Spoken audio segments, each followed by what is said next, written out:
Muy buenas y bienvenidos a un nuevo capítulo de Baleas and Joc. Hoy nos acompaña Victoria, ¿cómo estás? Hola, ¿qué tal, David? Un placer estar aquí con vosotros.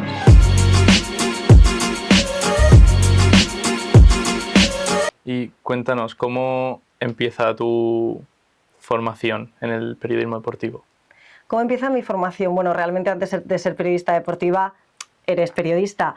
Yo siempre de pequeña he tenido muy claro que el mundo del periodismo me gustaba mucho, todo lo que reunía el periodismo. Es verdad que cuando eres pequeño te gusta un poco todo, o a lo mejor no lo tienes ni claro, pero veía que todo aquello que rodeaba el periodismo me atraía y que quizás yo podía tener aquellas habilidades que podían encajar.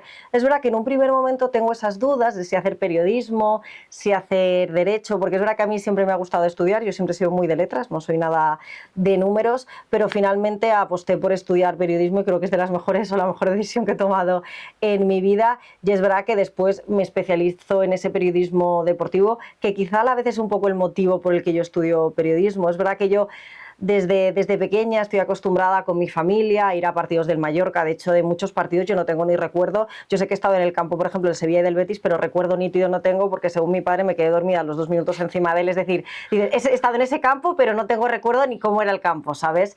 Pero yo creo que a una niña que es tan pequeña y que la llevas cada fin de semana o bien al campo del Mallorca, cuando el Mallorca juega fuera, como te acaba gustando por repetición, por una manera de decirlo, ¿sabes? Y yo creo que lo acabas entendiendo de tanto verlo y te acaba gustando tanto que dices, oye, pues a lo mejor puede ser mi futuro, está relacionado, no estrictamente con jugar a fútbol, porque nunca he jugado a fútbol, pero puede estar relacionado con el mundo del deporte, el periodismo y el periodismo deportivo. ¿Y cómo fueron tus años de formación en la Universidad de Villanueva?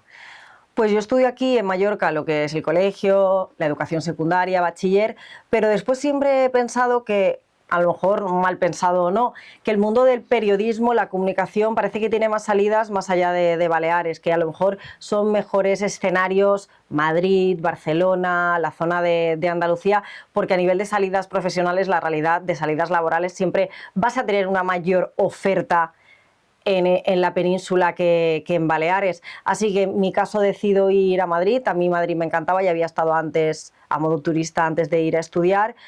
Y es cuando apuesto por la Universidad Villanueva, y uno de los motivos, porque yo realmente el título lo tengo expedido por la Universidad Complutense de Madrid porque pertenece a la Universidad Villanueva, pero a mí la Universidad Villanueva me da la oportunidad que a la vez que hago la carrera de periodista, poder hacer un máster en edición de medios digitales. Pues ¿qué es un máster en edición de medios digitales? Pues que al mismo tiempo que yo estoy cursando las asignaturas normales de la carrera de periodismo, yo tengo, creo que son unas 4 asignaturas al año añadidas cada cuatrimestre, de pues tener un plato de prácticas de radio, pues un plato de prácticas de televisión, unas clases de locución, unas clases de edición tanto en vídeo de DaVinci, de Premiere, como de editar a nivel de audio como Audacity. Es decir, una especie de prácticas anuales y cuatrimestrales que te dan esa un poco de base y formación, que es lo que yo a veces echo de menos en la carrera de por sí de periodismo. Es decir, ya depende de ti que tú cada verano como individuo quieras realizar unas prácticas, que para mí es lo más recomendable, pero es verdad que creo que no es hasta tercero o cuarto de periodismo que tú tienes la oportunidad de hacer prácticas, ya sea en la misma universidad como prácticas curriculares fuera sí, de la propia universidad. Así que sí, este es un poco mis primeros años en Villanueva.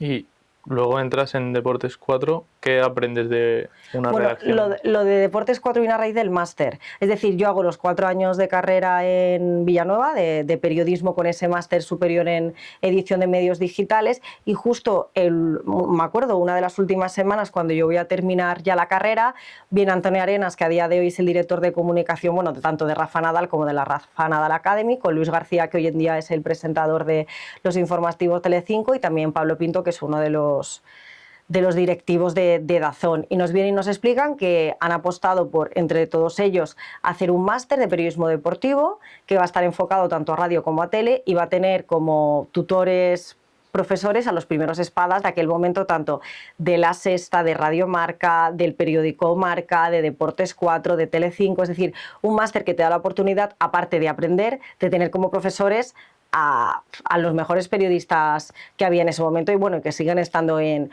primera línea. Y es a raíz de ese máster, yo empiezo a cursar el máster, y creo que es en diciembre o enero, me dan la oportunidad porque ellos nos van diciendo, han salido 2 plazas de prácticas en Antena 3, han salido 2 plazas, pero ellos las asignaban, es decir, tú no elegías dónde iba. Y creo que fue en enero o en febrero, me dijeron, oye, hay 2 plazas en Deportes 4, hemos pensado que cumples el perfil. Y es verdad que yo siempre había dicho, yo radio. De hecho, cuando entré en el máster, que nos hicieron hacer un papel de ¿qué te ves más, en radio y en tele o en radio y en tele? Yo dije, yo me veo en radio directamente, tele lo descarté. O sea, no es que lo descartara porque si me ofrecían algo iba a ir, pero que si podía elegir, yo por a lo mejor por la voz, que es lo que a lo mejor más me ha destacado, me veía más en radio, pero no, acabé en Deportes 4 y estuve, digamos, casi 2 años. El primer año es una beca, que es la beca que me da el máster, que yo compaginé durante 6 meses el máster por la mañana y Deportes 4 por las tardes, o al revés, no sé, creo que era por periodos, y después estuve en Deportes 4 con contratos de tiempo temporal cubriendo bajas, vacaciones, Semana Santa. Y en 2016 participas en la Eurocopa con Bimat. Bueno, sí, lo que pasa es, claro, yo estoy 2 años en Deportes 4, si no me equivoco, desde mayo de 2015 al verano de 2017. ¿Y qué pasa? Que, bueno, yo estoy en Deportes 4 y sobre todo te comento, yo estaba de redactora en Deportes 4 y en ese momento que éramos varios becarios, por ejemplo, estaba Isabel Forner, que hoy en día ya es súper conocida, Sergio Quirante, que está cubriendo ahora, por ejemplo, el Mundial de Clubes para Dazón, que sigue el Real Madrid, gente que ahora está muy bien posicionada, éramos, digamos, una hornada de becarios, digamos que muy buena, porque es gente que hoy en día está muy bien colocada y muy reconocida. Y pues, ¿qué hacíamos nosotros en aquella época en Deportes 4? Pues irnos a Valdebebas a cubrir el entrenamiento de Real Madrid y irnos a Cerro del Espino a cubrir el entrenamiento del Atlético de Madrid. Pero claro, cubrir el entrenamiento no es el entrenamiento físicamente que lo veíamos, porque los entrenamientos de esos clubes son un día a la semana, puertas abiertas, durante 15 minutos para los periodistas. ¿Y qué hacíamos nosotros si no veíamos el entrenamiento porque había un día? Pues tú te presentabas en la puerta de la infraestructura, de donde entrenaban ellos, y veías si entraban todos los coches, qué coche o jugador no había entrado, si había un aficionado que le ponía una pancarta y a lo mejor le decía gracias y se hacía una foto. O sea, tú te quedabas con todos aquellos detalles más allá del entreno. Porque, por ejemplo, si había pasado algo en un partido del Madrid, imagínate que Luka Modric se había hecho daño. Pues nosotros más o menos, como siempre iban con los mismos coches, teníamos más o menos, sabíamos qué coche tenía cada uno. Y tú decías, ostras, pues hoy no ha venido Luka Modric. Ostras, ayer se hizo daño el partido, pues a lo mejor se ha ido al hospital. Es decir, te quedabas con eso todos los detalles. Pero yo me acuerdo que prácticamente yo los primeros meses de Deportes 4 me lo pasaba en Valdebebas, que ya me conocía las matrículas y los coches de todo el mundo, al calor de Valdebebas, porque eso es prácticamente una zona un poco descampada. O sea, las instalaciones del Madrid son impresionantes, pero realmente sí. Y también lo que recuerdo, pues cuando viene la época de fichajes, pues irte con un cámara a la terminal privada o irte con un cámara a la T2 o a la T4 a llegadas y a ver qué jugadores llegaban, pero irte a la espera de... Es decir, tú ibas con un cámara y te podías pasar desde las 9 de la mañana a las 4 de la tarde a ver si llegaba alguien. Lógicamente a veces tenías sospechas de que alguien podía llegar, pero podías estar ahí 7 horas y no llegaba nadie. Pero yo creo que esto, por ejemplo, se ha perdido. ¿En qué sentido? Ahora donde yo trabajo, puede haber becarios, no becarios, parece que enseguida están cansados. Y no me quiero meter con la gente joven porque yo soy gente joven. Pero yo digo, si hace 10 años a cualquiera de esta gente que hoy en día es de queja fácil, le pones con un cámara 7 horas, 8 horas, de pie en Barajas, mirando la puerta a ver quién llega por la puerta de salidas, a lo mejor la gente no lo lleva tan bien. Pero yo creo que también esto va un poco con la vocación de ser periodista. Es decir, si tú quieres ser periodista, lógicamente no vas a empezar entrevistando a Cristiano. Vas a empezar haciendo una guardia de 8 horas en la puerta de Valdebebas, al solando, mirando matrículas de coche a ver quién falta, o mirando la T2 de Barajas, la puerta de salidas, a ver quién llega. Pero bueno, yo creo que también va con la personalidad de cada uno y de tu paciencia y de saber y de tener claro dónde quieres llegar. No sé si me he ido un poco por las ramas. También pasas... Sí, vale, lo de Bimat, es verdad, me lo habías preguntado. ¿Qué pasa? Que en el periodo que yo estoy en Deportes 4, que son esos 2 añitos, nace el canal Bimat TV, que es el canal Bimat. Pues el canal Bimat pertenece a Mediaset, que es Telecinco, que es Deportes 4, que es 4, perdón. Y Bimat es un canal que crean un poco con motivo de la Eurocopa. Y en ese Bimat hay un Eurocopa Insight, que son los resúmenes de todos los partidos que había diarios, las mejores entrevistas que habían hecho solo Mediaset a la selección española y también al seleccionador. Y un poco yo en ese periodo realmente, yo no viajo en ningún momento, yo siempre estoy en la redacción, pero bueno, es lo guay de vivir, de decir, acaba de terminar un partido, son las 8:30, el programa empieza en media hora, tienes que hacer 3 resúmenes, hablo de a nivel de edición, tienes que sacar el contenido, pones las voces a la carátula del programa, pones las voces a algunos vídeos, que realmente cuando tú, digamos, estás empezando en esto, estar en una tele como Deportes 4 o 4 y ya escuchar tu voz en cobertura a nivel de vídeos, de resúmenes, de algo, una competición tan top como es una Eurocopa, pues es muy guay. O sea, esto fue dentro de mi periodo en Deportes 4. Y también pasas por la radio cubriendo el Sí, Mutua Madrid sí, Open. eso es otra cosa que es aparte, claro. Bueno, yo hago el máster de periodismo deportivo, conozco a Antonio Arenas en ese momento, que es el que hoy en día va mucho con Rafa Nadal, que es el director de comunicación de la Rafa Nadal Academy, también lleva la comunicación del Mutua Madrid Open, que es el torneo de tenis por honor que hay en España, que se celebra en Madrid, bueno, con permiso del conde de Godó, que cuando me escuchen en Barcelona, que es el Mutua Madrid Open, y hay una radio del torneo que se llama Setball Radio, y bueno, que me dio la oportunidad de estar como de inalámbrico, lo que se entiende como inalámbrico, que es estar a pie de pista un poco con esos detallitos. Es verdad que cuando se me presenta la oportunidad, yo digo, los periodistas entendemos de todo y no entendemos de nada, porque quien diga que entiende de todo te estará mintiendo. Creo que lo que prima en un periodista, y es ese secreto, por decirlo así, es que te especialices en algo. Que después puedes saber defenderte en todo, pero yo creo que saber mucho de algo siempre va bien. Y yo, por ejemplo, considero, no es que sepa mucho de fútbol, porque siempre habrá alguno que diga, esta chica no tiene ni idea, siempre no pasa nada. Pero si sabía de algo era más de fútbol. Y después otro deporte que me llamaba la atención y que también veía bastante era tenis. Me surge la oportunidad, la verdad es que muy bien, lo que también te digo, cuando era en individual, estupendo, me pusieron un partido de dobles y yo no sabía de dónde me venía. O sea, yo decía, ¿qué hago aquí? Esto está yendo muy rápido, pero bueno, yo creo que son esas situaciones que acabas saliendo de por todo, ¿sabes? Y yo creo que eso es también lo que te curte, porque en ese momento dices, Dios mío, ¿dónde me he metido? Pero después dices, que me quiten lo bailado, o sea, con la vergüenza, con el miedo no se va a ninguna parte. Eso me ha quedado bien claro. Que pierde el que deja de hacer por miedo. El que lo hace y se equivoca, mira, se ha equivocado, pero lo ha intentado. ¿Y qué diferencias destacarías entre la radio y la televisión? Es que la radio es pura espontaneidad. Tú la radio puedes estar en medio de la calle sudando con un moño y contar lo que estás viendo. La tele tiene que haber como demasiadas cosas en órbita. Es decir, tiene que estar el foco bien, tú tienes que estar medianamente decente, que no sales de cualquier manera, ¿sabes? No sé, yo creo que la radio es inmediatez, es instantaneidad. La radio es como, no sé. Y la radio te permite estar poniendo una lavadora, estar corriendo. Hoy en día vas por el Portichol caminando o corriendo y ves que la gente lleva un podcast, que no puede ser radio, puede ser 1000 cosas, y va corriendo. Tú no vas corriendo y ves la tele.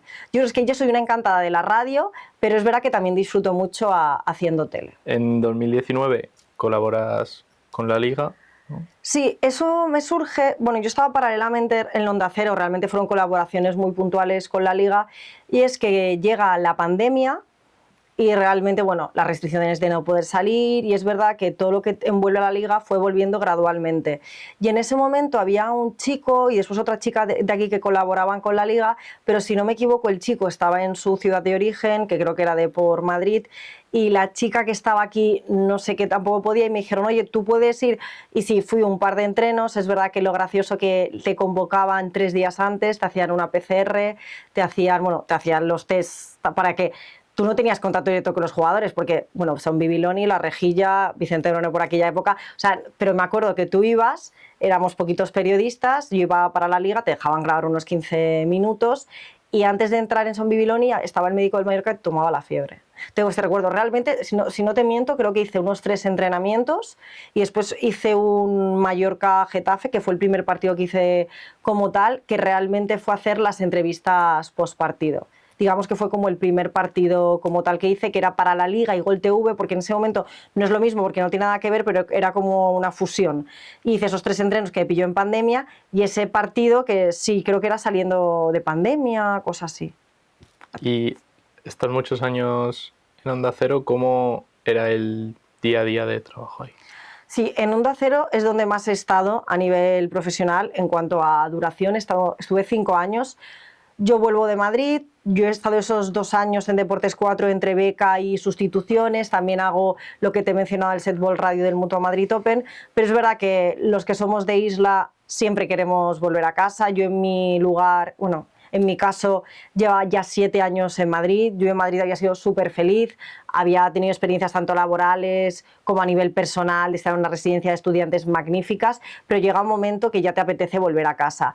Vuelvo a casa, que cierro esa etapa en Madrid de 7 años maravillosos, como te decía, y me surge la oportunidad de volver a Onda Cero. ¿Por qué te digo volver? Porque yo en segundo de carrera, aunque hago la carrera en Madrid y vengo los veranos aquí, yo en segundo de carrera hago las prácticas en Onda Cero Mallorca.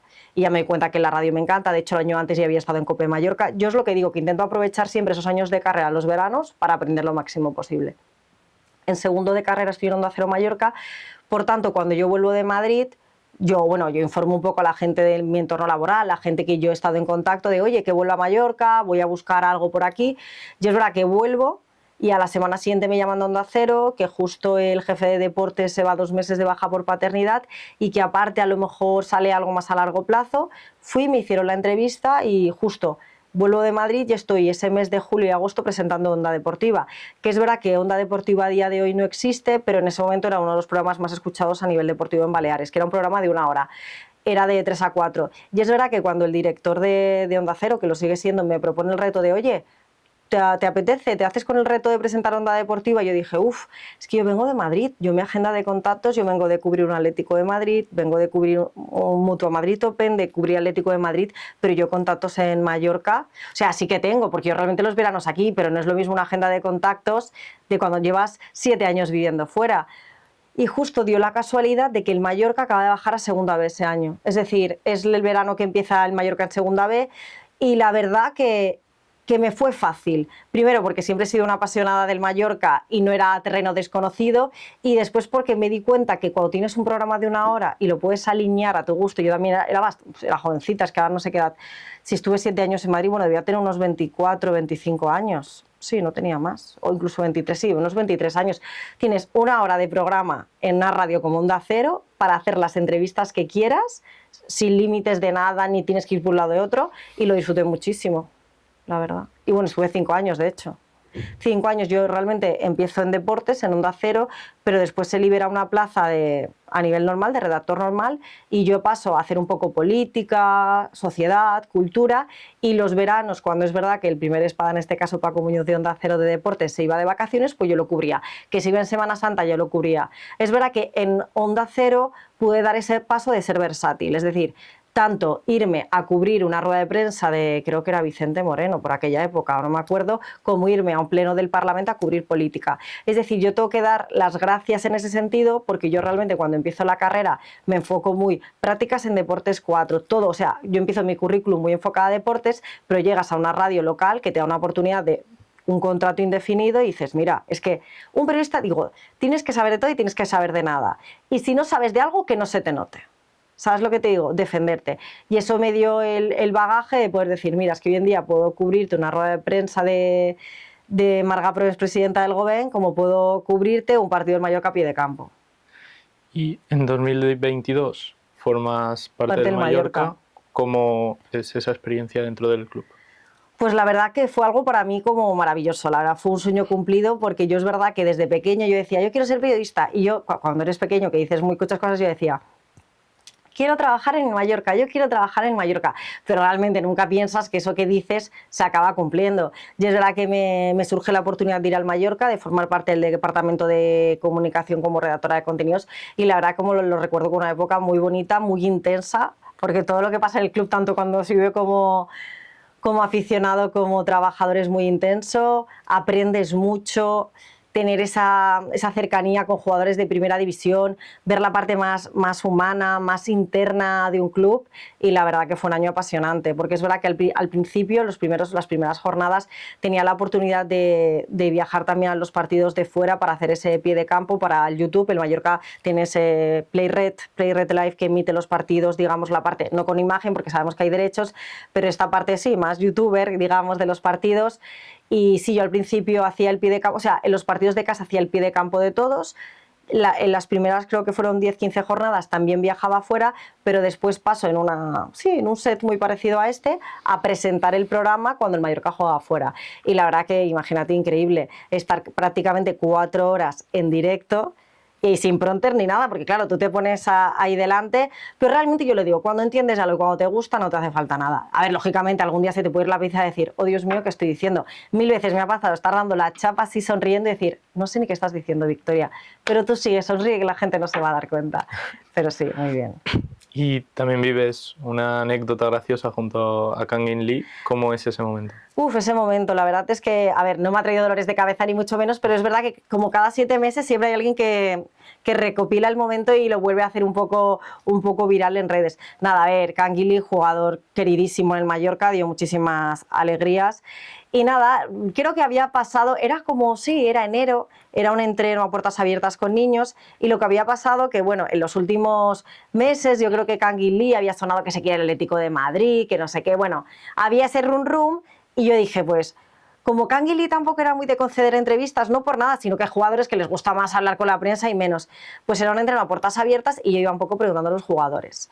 Y si no me equivoco, acababa de ser el Mundial, Kang In Lee había ido, había jugado su primer Mundial, y yo, con la gracia que creo que a veces me caracteriza, otros dirán que no soy graciosa, dije, bueno, Kangi, qué contentos estamos contigo, tu primer Mundial. Y él, en tono humorístico, pero con cara seria, que también era bastante bromista, me dijo, no me molestes más. Y claro, yo era lo último que me esperaba. Y yo, que soy más expresiva que todas las cosas, pues me quedé así, literal, con mi cara en plan boca abierta. ¿Qué pasa? Yo decía, YouTube a las 12 de la mañana, canal del Mallorca, no le di más importancia, hasta que de repente me meto en Twitter y veo que la gente de Corea del Sur, de donde es él, de su país de origen, habían ya capturado el momento y ya eso se había hecho muy viral, pero muy, muy viral. Y de hecho, después, nosotros en el momento, Departamento de Comunicación, no pensamos que iba a ser tan viral, pero es que de repente, al día siguiente, por la mañana, cuando llegamos a las oficinas del Mallorca, vemos que está en portada, no arriba del todo, pero en portada ya sí marca, de Kang In Lee vacila, la reportera del Mallorca. Y eso fue, oh Dios mío. Y dijimos, ahora tenemos que hacer una segunda parte de Kang In Lee, sois amigos. Y me acuerdo que queríamos grabar un vídeo, no lo llegamos a grabar, pero lo que hicimos fue, uno de los siguientes partidos, Kang In Lee estaba o lesionado o desconvocado por tarjetas. Y me lo sacaron a entrevista previa al partido y dije, la última pregunta le tengo que tirar de Kang In, aclara a nuestros seguidores que somos amigos. Y me solté, pero ¿cómo vamos a ser amigos si no me paras de molestar con estas entrevistas? Y se queda ahí la gracia, pero es verdad que a día de hoy el vídeo de Kang In Lee y mi cara de oh Dios mío me siguen persiguiendo. Pero bueno, son las anécdotas que te pasan cuando te trabajas en un club y que te puede pasar con cualquiera. Pero bueno, es gracioso, realmente te quedas con la gracia de ese momento. Y esta temporada has estado también en DAZN, sí. En Pie de Campo. ¿Cómo ha sido esta? Pues la verdad que ha sido una experiencia para mí muy enriquecedora y lo he disfrutado mucho. Porque es verdad que he hecho cosas parecidas a las que podía hacer con el Mallorca a pie de campo, pero casi que lo vives diferente, porque estar dentro de un club, quieras o no, a ver, sigo sufriendo mucho por el Mallorca, pero tienes que ser mucho más objetiva, lógicamente. Yo realmente mi función en DAZN, que realmente estoy más como colaboradora, porque yo tengo mi trabajo habitual a 40 horas semanales, es de backup. De backup, ¿cómo se entiende en el mundo del periodismo? Pues hay una primera a pie de campo, que en este caso suele ser Ainhoa Pérez, que es mi compañera de DAZN, que ahora de hecho está en el Mundial de Clubes, pues ella está a pie de campo y es la que se retransmite un poco y hace esos comentarios complementarios con el narrador, y yo estoy o bien en el ataque del Mallorca o bien en el ataque del rival con un cámara. Y me dedico durante el partido íntegramente a hacer lo que se llama eso de lo que el ojo no ve, bueno, que era la sección esta de Canal Plus hace muchos años, de quedarme con todos aquellos detalles que se han podido escapar del ojo del espectador que está siguiendo el ritmo del balón o del partido. Es decir, tú a lo mejor estás viendo que Copete está con el balón y se la está pasando a Raillo, pero yo a lo mejor me estoy dando cuenta que, yo que sé, que Dominic Grave le está diciendo a Mojica algo. Es decir, tú te quedas con ese detalle que la gente no se quede. Bueno, yo me hago un script, que es como un minutado, y eso sí, cuando acaba el partido, entre la chica que está a pie de campo, que en este caso suele ser Ainhoa, otro compañero que venga a nivel nacional, pues nos repartimos las entrevistas de los jugadores. Siempre está la Super Flash, que digamos que es el MVP de cada equipo, y después hay 4 jugadores, bueno, sí, 4 en total, 2 y 2, que salen, digamos, un poco al túnel de vestuarios y ya les haces las entrevistas. Y eso es lo que yo hago, esas entrevistas después del partido, que realmente también es muy guay, porque es la primera impresión, te sale el jugador que acaba de tirar el partido con las revoluciones por los aires, y claro, si ha ganado. Una entrevista cuando un jugador ha ganado siempre es muy fácil, porque sabes que te va a contestar siempre amablemente, muy feliz. Lo difícil es cuando un jugador a lo mejor viene de perder, que el resultado a lo mejor ha sido injusto, que a lo mejor ha intervenido el VAR y dices, a ver por dónde le tiro la pregunta para que esté bien y para que tampoco se sienta un poco atacado, porque lógicamente cuando formulas una pregunta tú lo que quieres es sacar información, no vas ni a caerle bien ni a caerle mal, pero es verdad que a veces dices, ostras, acaban de perder, si ya han perdido en el último minuto de un penalti que ha entrado el VAR, dices, uff, pero bueno, que esa es nuestra función un poco, saber formular esa pregunta y también dar esa información que cuando tú vas en el coche después de un partido dices, mira, esta chica ha preguntado lo que yo quería que preguntase, que no siempre aciertas, pero tú lo intentas hacer con la mejor intención posible esa pregunta. Vale. ¿Y qué habilidades crees que necesitas para ser periodista? Yo creo que ser muy observador, tener mucha iniciativa, pero sobre todo observador. O sea, y que te creen curiosidad las cosas, porque a mí la gente que no le crea curiosidad en nada, porque yo, por ejemplo, soy muy preguntona, pero no soy solo preguntona en el ámbito laboral. Yo, por ejemplo, a lo mejor alguien que no sabe que soy periodista, solo por mi manera de ser y ya de preguntar y de formular sí, de ser, ya se dan cuenta, pero porque a mí me crea, a ver, no es que todo me cree curiosidad, porque hay cosas que realmente no me interesan, pero tener como esa curiosidad, esa iniciativa. ¿Y esto por qué? O sea, ser cero conformista, no sé, sí, eso. Yo me quedaría con tanto tener iniciativa como con ser observador. ¿Y qué te hubiese gustado saber cuando empezaste que nadie te dijo? ¿Qué me hubiese gustado saber? Yo creo que al final es mejor no ir con prejuicios ni con cosas que te han dicho anteriormente, porque al final, o sea, que a lo mejor una cosa es un consejo, pero que te digan, ay, te va a pasar esto, porque muchas veces te pueden decir, uy, pues estudiando periodismo deportivo siendo mujer, es difícil que llegues a alguna parte. A lo mejor si me hubieran dicho eso, que no me lo han llegado a decir, podría haber dicho, uff, pues me lo pienso 2 veces, sobre todo si no tienes una personalidad muy firme. Pero yo creo que es mejor muchas veces darte cuenta de las cosas por uno mismo, porque a veces se pueden decir una cosa 100 veces que tú seguirás igual. Así que yo creo que uno mismo es el mejor consejero y sabio. ¿Y cómo se consigue una oportunidad en un medio como DAZN o Deportes 4? A ver, yo creo que en mi caso es un poco lo que te he dicho. A mí, yo creo que nadie, lógicamente, me ha regalado nada de los sitios en los que he estado, pero es que, claro, yo desde primero de carrera, yo hago prácticas. Yo estoy en COPE, yo estoy en Onda Cero, yo me meto en el máster y a la vez que hago el máster estoy en Deportes 4. Y sobre todo, no decir que nunca no nada, porque hoy en día yo me di cuenta de, alguien joven de tu edad me dice, ay, tía, no encuentro nada, no tengo curro, me han llamado de este sitio, pero es que me pagan fatal, encima las condiciones son terribles. Bueno, pues ¿qué haría yo? Pues lo coges.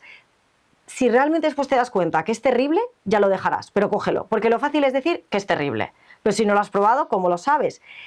Y si no tienes otra cosa, pues mira, ves, eres joven. Si no sudas la gota gorda ahora haciendo una guardia de 6 horas en el aeropuerto, en Valdebebas o en Son Viveloni, no lo vas a hacer con 40 años. Hazlo. Y seguramente que es más fácil que te llamen de otro sitio estando en el círculo. Es decir, yo creo que no hay que salir del mundillo. Es más fácil que te llamen estando en el mundillo que si no estás. Es decir, a veces le pasa a mucha gente, dice, ostras, estoy trabajando en activo y llamada de 2 sitios. Y gente que no está en ninguna parte no le llaman, porque lo que hay que estar es en activo. No estar parado en casa. Parado en casa nadie te va a llamar. Que sí, que puedes ir tocando puertas, que lógicamente si estás parado, lo que tienes que hacer no es mandar el currículum online. Tienes que coger tu currículum, imprimirlo en papel, presentarte a las redacciones de toda Mallorca, ir repartiendo, que te vean la cara, mostrar interés, porque lógicamente pondrán cara antes a ti que has ido en persona que la persona que lo ha mandado online. Pero porque la persona que lo ha mandado online no se ha movido de su casa. ¿Y crees que hoy en día los jóvenes tienen que saber hacer de todo? Es decir, editar, grabar, locutar. Sí. Yo creo que realmente sí, porque yo, por ejemplo, desde que he entrado a una redacción, ya no te basta tener buena voz, que lógicamente tener buena voz es como la base, o tener voz. Es que después tú lo que puedas grabar, las entrevistas tal, las puedas editar. Yo creo que hoy en día tienes que ser multiusos. Hoy en día no basta, ay sí, es que hablo muy bien, es que locuto muy bien, no te basta para nada. ¿De qué me sirve que locutes de cine si después por ti solo no te puedes editar una entrevista o un vídeo? Yo creo que es un pack. Por eso hay que seguir formándose. Es decir, no porque ahora tenga un trabajo tienes que dejar de formarte. Es decir, yo creo que hay que estar en continuo reciclaje. Vale, ¿y cómo trabajas o cómo trabajaste en su momento la presencia delante de una cámara? ¿Qué consejos darías?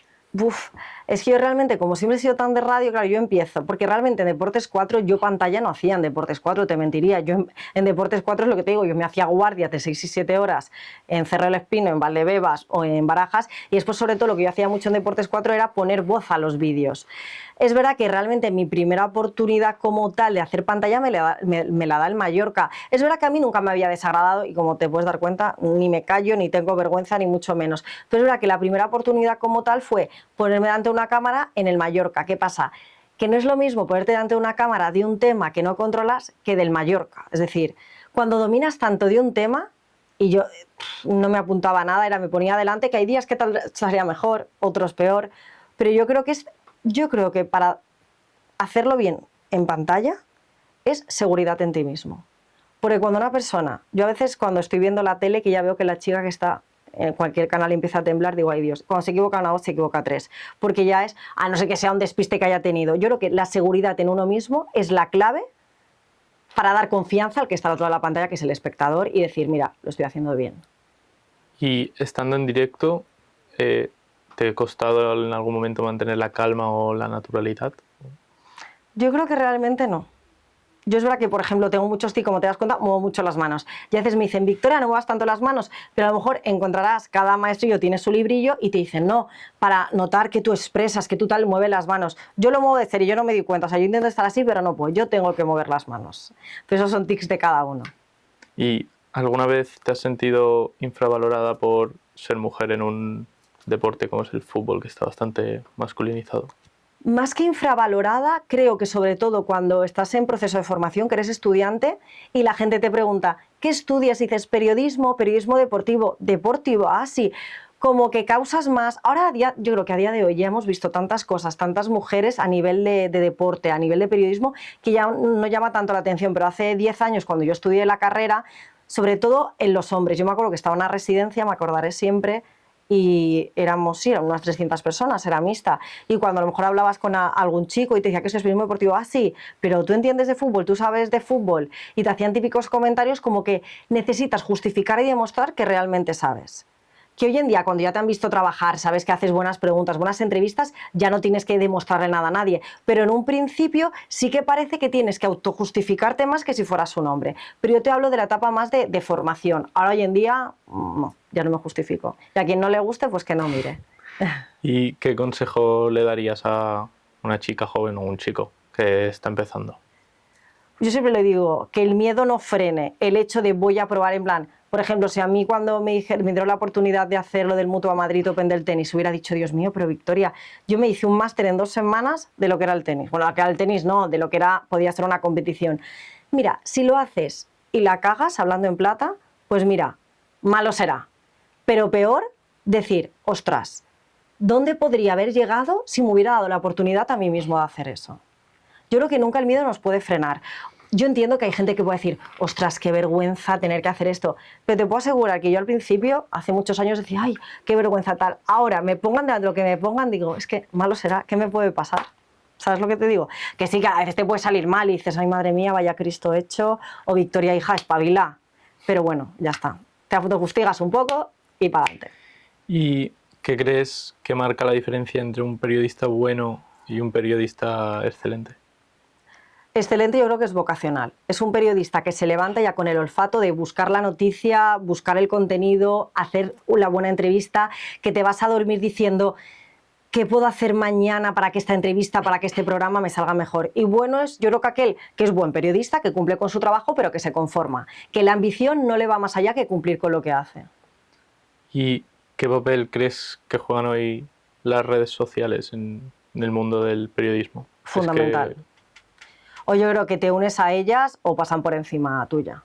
Es decir, yo creo que ahora mismo, por desgracia o por suerte, un periodista sin redes sociales parece que no existe. No es que no exista, porque lógicamente hay periodistas muy buenos de mediana edad que los ves en la tele y a lo mejor no tienen redes. Pero es verdad que hoy en día, no sé decirte por suerte o por desgracia, parece que si no estás en Instagram, en TikTok, en Twitter, no existes. ¿Qué te gustaría hacer o explorar dentro del mundo del periodismo? ¿Qué me gustaría? Por ejemplo, siempre he estado en empresas privadas, nunca en empresas públicas. Por ejemplo, un gabinete de comunicación de algún sitio, bueno, si estuve en el Mallorca, un departamento de comunicación, pero siempre he estado muy enfocada a redactora de contenidos, vídeo, voz, no sé. Realmente he estado un poco, sí, radio, tele, prensa escrita no me llama demasiado la atención, pues ahora no sabría decirte, la verdad. ¿Te gustaría narrar un partido? Por ejemplo, ¿Cómo narrar, crees? te tengo que decir que narrar he narrado. Cuando estuve en el Mallorca, justo el chico que narraba el filial, el Mallorca B, se fue unos meses a hacer un máster a Madrid y me dijeron, oye Vicky, ¿te animas si no te coincide con el primer equipo a narrar? Lo hice, algunos creo que dijeron terrible, otros dijeron que ni iba mal. Yo para mí, el hecho de hacerlo, dije, ole yo, a ver quién de la noche a la mañana se pone aquí a narrar un partido encima. Tengo que decir que en esa categoría no llevan nombre, no llevan dorsal, solo llevan el número. O sea, más mérito todavía tenía yo, que me fijaba si eran tatuajes, si se ataba el pantalón por dentro, o sea, te fijas en detalles porque va tan rápido que no tienes tiempo a veces de ver quién es. Lo hice, lo pude hacer mejor o peor, siempre se puede hacer mejor, siempre se puede hacer peor, pero bueno, que digo yo, que me quiten lo bailado, dije, mira, puedo poner el tic en la lista de cosas que he hecho en mi vida, que lo he hecho y mira, ojalá, sinceramente, si hubiera clases de cómo aprender a narrar, pues yo lo pensé en esa época, pues no me importaría, pero creo que tampoco es tan fácil como quien se apunta a inglés decir aprender a narrar un partido. ¿Y te gustaría volver a hacerlo o es Volver a narrar. volver a narrar un partido? Me gustaría volver a narrar con un poco más de... Sí, no de experiencia, pero sí de formación. Es decir, si ahí me dicen, mira, vas a estar 6 meses con alguien que, como clases de repaso, que te va tal, pues sí. Pero ahora de repente en frío ponerme, creo que lo haría peor de lo que lo hice aquella vez, que a ver que tampoco lo hice tan mal. Ahora ya veo a la gente buscando a ver cómo lo hice, que tampoco lo hice tan mal. O sea, yo no me escuché tan mal y soy bastante autocrítica, pero bueno, que sí, que no es lo mío, vamos. Y última pregunta, ¿qué te gustaría que pensasen de ti tus compañeros o espectadores que sepan quién eres cuando sales en la tele? Bueno, compañeros de profesión, que primero soy buena compañera y buena periodista, porque lógicamente el espectador te puede juzgar, pero el que yo creo que te puede juzgar de manera más objetiva y con conocimiento de causa es una persona que está en tu lugar. Es decir, nadie va a ser más empático que alguien que se dedica a la misma profesión que yo. O sea, que me consideren buena periodista. Y el espectador, que un poco satisfaga aquellas demandas que él espera de mí. Es decir, que si hago una entrevista, le gusten las preguntas que estoy haciendo. Que ya no solo las preguntas que hago, sino cómo las formulo. Si el que me está contestando, el entrevistado, no me está dando todo lo que ellos esperan, que yo les esté repreguntando un poco, que el que está en su casa decir, pues mira, me está interesando, me está creando curiosidad y con eso me basta. Y que me critique lo mínimo posible. Pero bueno, en el mundo en que vivimos hoy en día, como decía, ahora no me acuerdo quién lo decía, pero lo malo que hablen de ti, malo o bien, pero que hablen. Vale, pues hasta aquí el capítulo de hoy. Muchas gracias, A ti, Victoria, David, un por venir placer. y por apoyar el proyecto. Gracias, a ti.